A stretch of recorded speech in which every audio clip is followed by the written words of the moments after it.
Europar Parlamenturako hauteskundeak gertu daude, erabakiak hartzeko garaia da, asko dago ze hausnarketarako, eta politika migratzaileen inguruan asko esateko. Gure gaurko gonbidatuak horren inguruan arituko dira. Arratsaldeon eta ongi etorri bioi. Arratsaldeon. Beno, esan bezala asko dago esateko, izan ere topaketa bat antolatu da maiatzaren 5erako, Europar herrien besarkada deritzona. Zertan datza, konta iguzue? Bueno, ikusita gero eta indar handiago hartzen ari direla eskuin muturreko diskursoak zeinek errue botatzen diote gure gaitz guztiei, bai prekarietateari, bai langabeziari, edo delinkuentzia, edo matxismoa, edo migrante eta refusiatuei. Orduan ikusi zen, horren aurrean zerbait egin behar ginula orain hauteskundeari begira. Gainera, ez da bakarrik eskuin muturreko politika edo partiduak edatzen ari direla eta haien diskursoa berenganatzen jendea gero eta gehiago, baizik eta haien nolabaiteko haien tesiak bestelako partiduko gobernutan daudenak ere onartzen ari direla, hau da, baldintzatzen ari direla migrazio politikak. Eta orain da momentue, migrazio politika horiek ere, hauteskundari begira, kontuan hartzeko eta hori da eskatzen duguna, benetan kontziente izateko zertan ari garen eta zer nolako mundua, nolako deshumanizazio mailara alegatzen ari garen, ez? Eta horren aurrean elkartu ginen, pixka bat mundu honetan immigrazio eta refusiatuen munduan dabilen jendea, bai estatu mailan, karabanak pixka bat antolatutako sare horren bitartez, eta baita ere Europa mailan, eta orduan erabaki zen kanpaina bat egitea, erabaki zen zein leloa izan, leloa zen herri pertsona eta eskubideen aldeko besarkada, eta egitea maiatzak 5ean alden hiriburu gehienetan, mobilizazio bat simbolizatuko duena edo besarkada, hau da, gu Europa fortaleza edo Europa arresiz betetako Europaren aurrean irikitzen garela besarkatzeko etortzen den orori eta eskubidea dutela gurekin, gure eskubide berdinak izango dituztela, horrela konsideratzen ditugula, herritarrak, gu bezalako herritarrak. Pixka bat egoera humanizatu ere, hartzen ditugu batzuk gera garatutako herrialdetakoak eta dirudi estatus handiagoa dugula eta hori ez da egia, pertsona guztiak gara hemendik ere migrante pila daude. Ia gehien ditugu Ameriketan familiakoren bat edo Europatik, orain gazteak ere Europara doazela lanera eta guztion nahi dugu ondo bizitzea eta hauei adibidez euren etxean dituzten gudak hemendik antolatzen dira eta gero nahi dugu angeratzea. Eta etortzen badira, orduan ez baduzu kontratua ez daki zer, gero eta legaltasuna gero eta injustuagoa da. Gaur egun legeak egiten dira gu babesteko, baina ez pertsonak babesteko. Ja da ekonomi historia bat eta gure ekonomia. Eta gure zilborra begira eta orduan pixka bat hori ikustaraztea nahi dugu. Dena berdina garela eta denak aukera berdinak izan behar ditugula bizitzeko. Bai, nahiko oinarrizkoa delako guztiak gizakiak gara, baina berrietan beti ikusten ditugu Mediterraneoaren irudi horiek eta inork hartu nahi ez dituela. Adibide konkretuak daude. Bai, telebistan gehien ikusten dena da Open Arms itsasontzia, hor portuan dutela, ez diotela baimenik ematen erreskatatzera joateko, eta hemengo beste itsasontzi bat dago, Aita Mari, oraintxe bertan Lisboan dagoela, eta hasteko egiten dizkiete kotxeak bezala egin behar dute ITB bat, eta baimenak eta gauzak egiten diete inspekzio oso zorrotza. Beste baino zorrotzagoa, eta gero ja dena dutenean, oraintxe bertan esaten diete beste hitz batzukin, nahiago dutela jendea zuzenean Mediterranean itotzea, salbatzen saiatzea baino. Esaten dute, arriskutsua da hor joatea eta ekarri, bueno, denak Europa gera. Eta ez dugu esango Malta eta Italiak hartu behar dituztela guztiak, baina Europa gera, suposatzen da herritako Europa ez, deitzen zuten lehen, ekonomiko beste historia bada. Orduan, hori normalizatu beharreko zen, eta orduan hor daude, hori ez dira pertsonak, dira zenbakiak edo ez dakiz zer. Eta gainera, hor itsasontzirik ez badago, ez da ikusten, ez da gertatzen. Baina ehundaka hilda daude, egunero hildakoak daude, ez dutugu ikusten, eta dirudi ez dela zer gertatzen. Baina ez dute ofizialki ezer egiten, gero ez dute bolondresei joaten usten, eta... Gainera, nik uste sartzen dela dena orokorrean politika, migrazio politika eta oso sakon eta zaila da ulertzeko, baina azkenean da nolabait esan da neoliberalismoaren eredu ekonomikoak eramaten gaitxo, orain rekursoak edo baliabideak zeuden bitartean ongizate maila ikaragarria edatu da, mantendu nahi da hori nahiz eta baliabide berdinak ez izan, eta zer gertatzen da, sistema honen barrenen orain ja ez garela denak sartzen. Orduan, krisi ikaragarria etorri da, prekarietatea tal, eta zeineri botatzen dierrue, etortzen direnei, eta etortzen direnei etortzen dira justo politika ekonomiko horien ondorioz. Haien lurrean energia eta mineralen harrapaketa, lurran lapurketa, hemen fabrikatzen diren armak eta salmentan elikatzen diren gerrak IES-ean, exodo hori da, hemen provokatutako zerbait da. Orduan... Eta gehienak herri aberatzak direla. Bai, eta zer gertatzen da, balio ez duenak hemengo sistema honetan edo produzitzeko, edo konsumitzeko, sistema mantentzeko, kanpoan gelditzen dela. Orduan, azkenen provokatzen direla pobren arteko gerra, eta nola batxe izkutatu arazi benetan krisi hauen erantzule.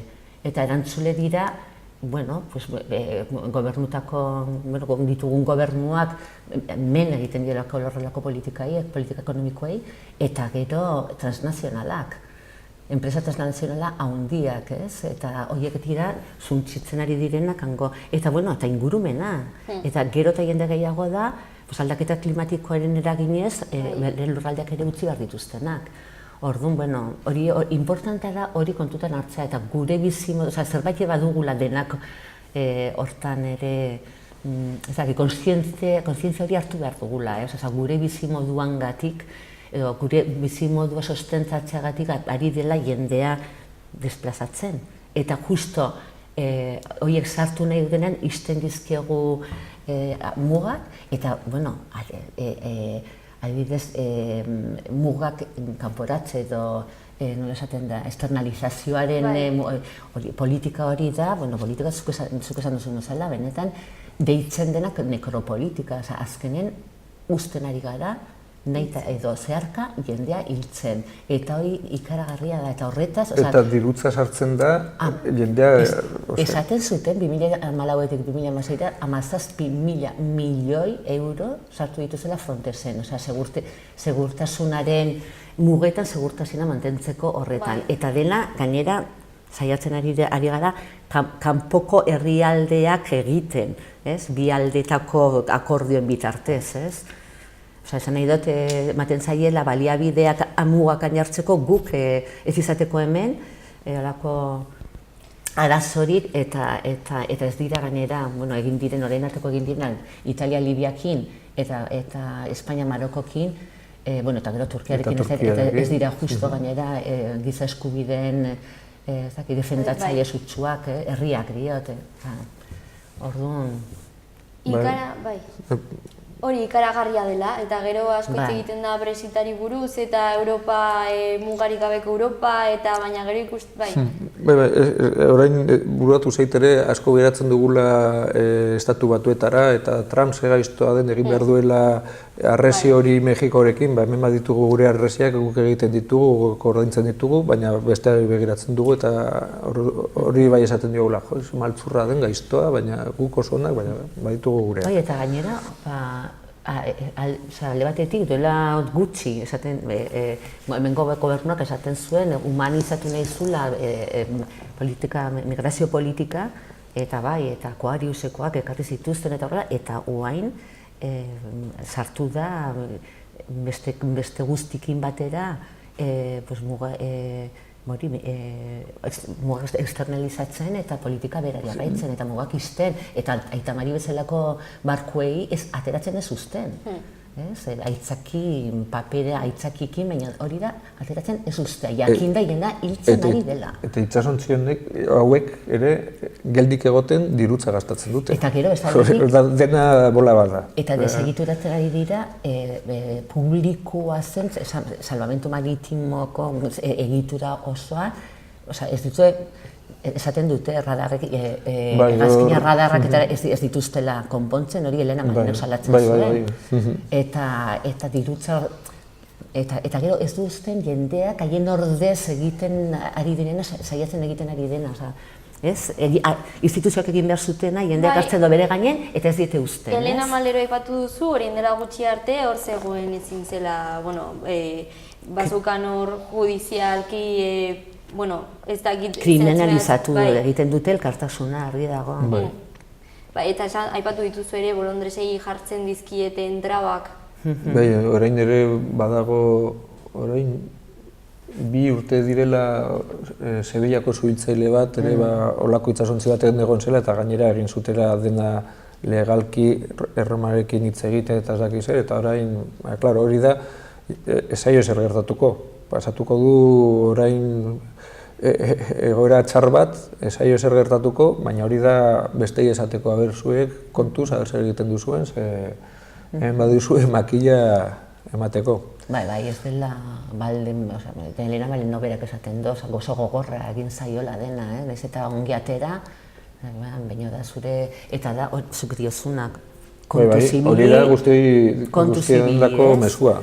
Kontu zibili, hemen gaudela eta... Kriminalizatzen ari dira jendea salbatzea. Oso gogorra da, ez gara konturatzen. Ez gara konturatzen, edo bizi garen mundu honetan, ez gara inkonsienteak, ez gara konsienteak. Eta ez gara konturatzen, historiaren zehar beti egon direla pendulo esaten dutena, agian hemendik urte batzutara gu edo gure semeak izango direla horralde egin behar dutenak, eta zer. Gustura egongo ginatek pentsatzen horrela tortekotuko dutela. Gero hori gertatzen badare, ziur daudela beste tuntun batzugu bezalakoak saiatuko direla laguntzen. Baina ez da hori... Hori izaten duzula, egia da, hitz egiten dugunean, hitz egiten dugu ze gogorra den dena zen, baina badago beste alde bat, eta da, badagoela jende pile bat, eta hori kanpaina honekin ere, hori zen pixka bat transmititu nahi egin da, erakutsi badagoela Europan ere jende pile bat, eta talde pile bat, ez dagoena ados politika horrekin, eta ados eta konpromisoak hartzen ditugula benetan, elkartasuna, nolabait gizatasunaren Europa bat eraikitzeko eta berdintasunean eta oinarritutako Europa baten sinisten duguna, eta pixka bat hori bada baita ere, beti kontatu digute edo sinistu dugu nolabait garapena edo gizartearen garapena oinarrituta dagoela jendean arteko borroka eta irabazten duena da indartsuena, eta orain ere hori da, izbazara horren barren esartzen eskluitua, kanporatzen zaituzte, baina antropologo modernoenak, eta gainera esaten dute gizarte garatuenak edo kultura garatuenak izan direla haien jakintza elkar trukatu duenean eta haien teknologia eta elkarren auzolanen. Eta horretara bueltatu behar dugu, eta hori da eraiki behar duguna. Eta justu pentsatu behar dugu etorkin eta errefuxiatuen etortzeak aberazten gaituela zentzu horretan. Irikitzen, aberazten gaitu bai kulturalki bizimodutan, gure bestearekiko jokamoldean, asko ze irikiguak egiten gara. Eta pertsona interesgarriak direla, azkenean handik etortzea pasatu beharreko guztiarekin eta hala ere bizitza salbatzea ere suposatzen duelako, baina azkenean daukaten kontatzeko guzti hori edo ausardia hori, ez? Bai, hori da, bai.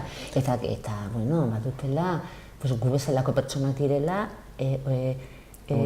garatzeko eskubide guztiak dutela, gu baldintza berdinetan garatzeko, eta aportatzeko gizarteari guk gaur egiten dugun. Eta gainera beste kulturetatik etorriak badutela gure kultura aberasteko aberasteko almena. Eta gainera, ni sorte auki dut eta pizkat bidaiatu egin dut, eta horietako herrietatik joten zera bizikletarekin gustoko dut bidaiatzea, eta edozein etxetan onartzen zaitute. Eta ez dutenak, gutxi dutenak, ematen dizute dutena. Batea, ez daki zer, eta gustatzen zaie auzokoekin etorri eta hitz egin eta kontatu eta oso kuriosoak dira. Eta hori oso aberatsa da, baina guk hemen gaude gure munduan itxita, eta ez dugu ondokoarekin hitz egiten, gaude ja pixka bat deshumanizatuak, eta hauek etortzerakoan agian berriz egin dezakete gu humanizatzea. Agian da bultzada bat, justo bide horretan, prozesu horretan, berdintasun eta elkarbizitzaren prozesu horretan. Gure mundua da diruaren inguruan dena, eta eurek dira, horret dago guztiratu, baina orokorrean mundu musulmana eta da oso irekia eta pertsonari begira eta lagundu ondokoari eta claro, hemendik musulmana. Baina errizketan diskurtsoa interesatzen duelako ere, hori da sortzen den diskurtsoa interesa hori dagoelako.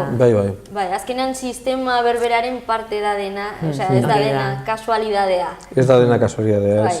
Orain jazten dira hitz egiten ere, hemendik ez dakiz batera, Espainia izango da musulmana. Eta zer, eta kristaua, niri berdin zait, musulmana, kristaua, gainera gezurra da, baina, zer, pertsonak izango gara edo ez. Hori da historia azken finean. Bai, ona edo txarra. Bai, edo budistak, edo zer.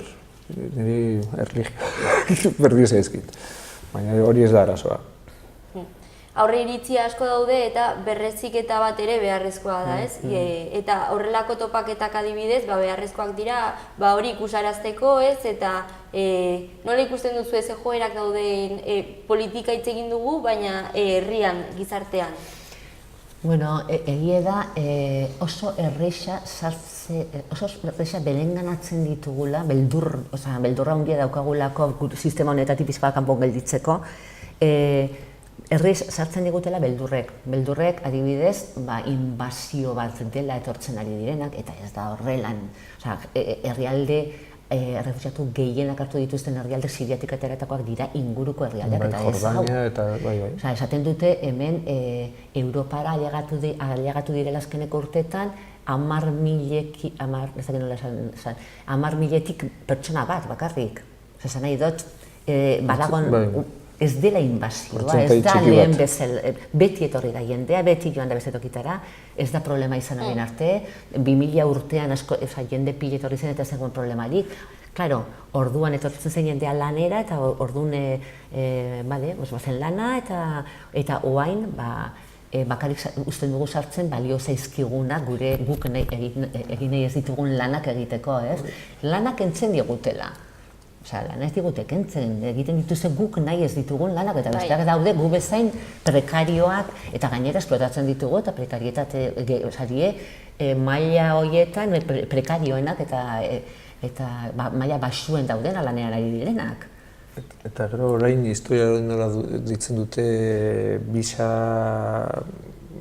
oro derdakik da diru pila bat baduzu, erosten duzu Espainian, ez dakiz, kriston etxea oso garestia, eta orduan ematen dizute nazionalitatea zuzenean.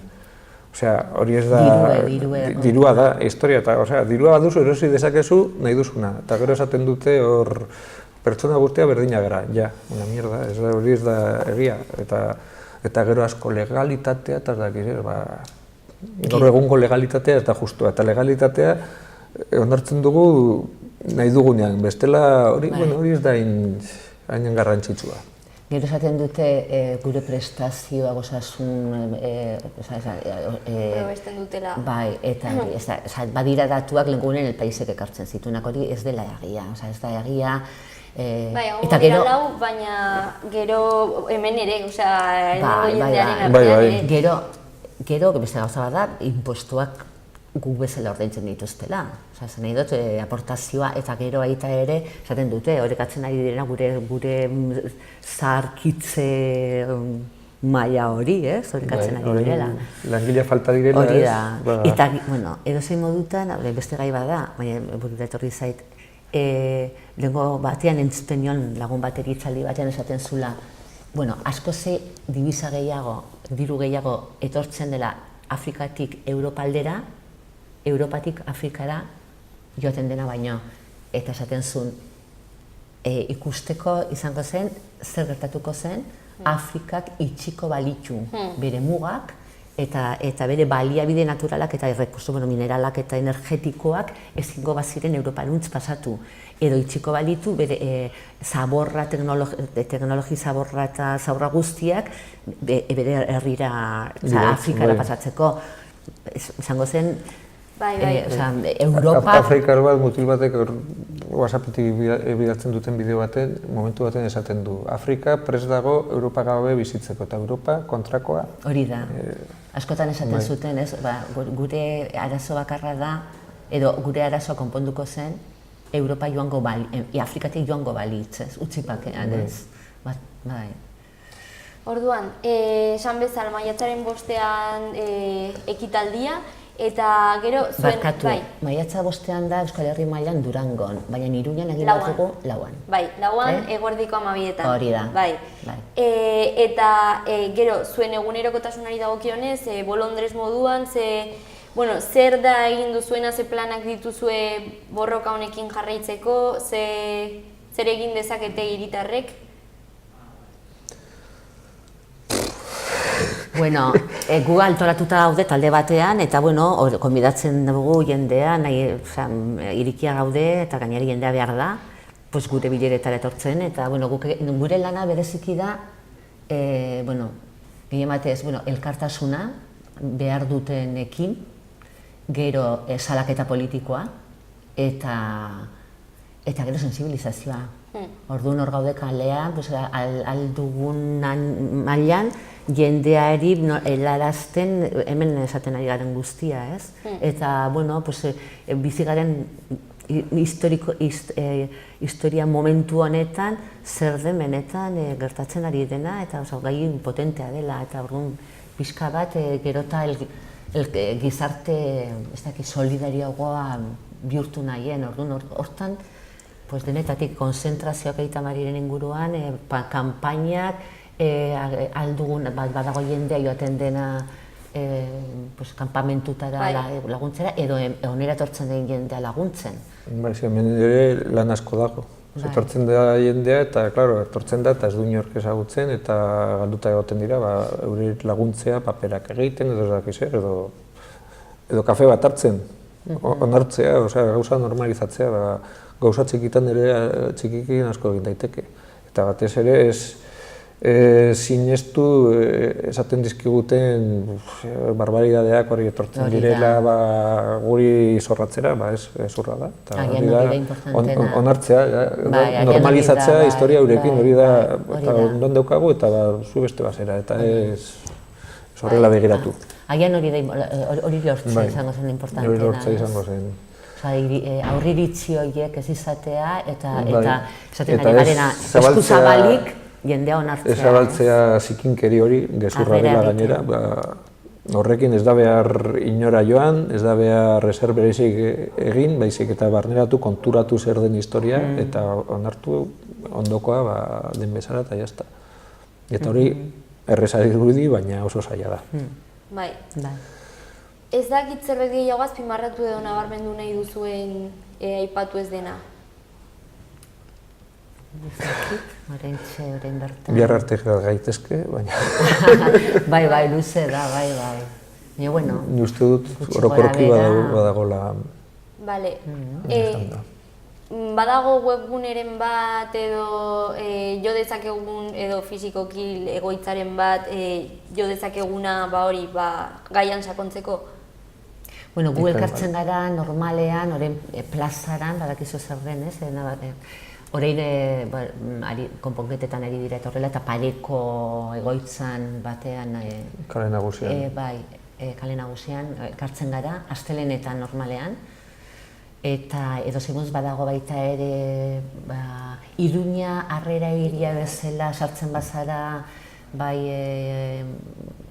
Facebooken, bai olakoetan, eta saretan, hor hartzen da informazioa. Eta zure kamiseta gainera, kamisetak erreferentzia egiten du... Bai, kanpainari, besarka da kanpainari, hemen 5 jartzen do, hemen Iruñan badakizu hemen 4 izango dela, baina hau da gure logoa, agertzen dena, esan behar dago, ongi etorri errefuxiatekin batera ari garela Euskal Herri mailan, eta logoa bat, guain korrikan atera da askotan. Eta, jakiteko. Bale, orduan eskerrik asko gurekin egon izanagatik, eta hurrengora arte, hurrengo bat ez dagoen. Beste gai bat dako. Eta mi esker zuei aukera emateagatik. Bai, eskerrik asko. Aukera emateagatik, bai. Gero arte. Bale, agur.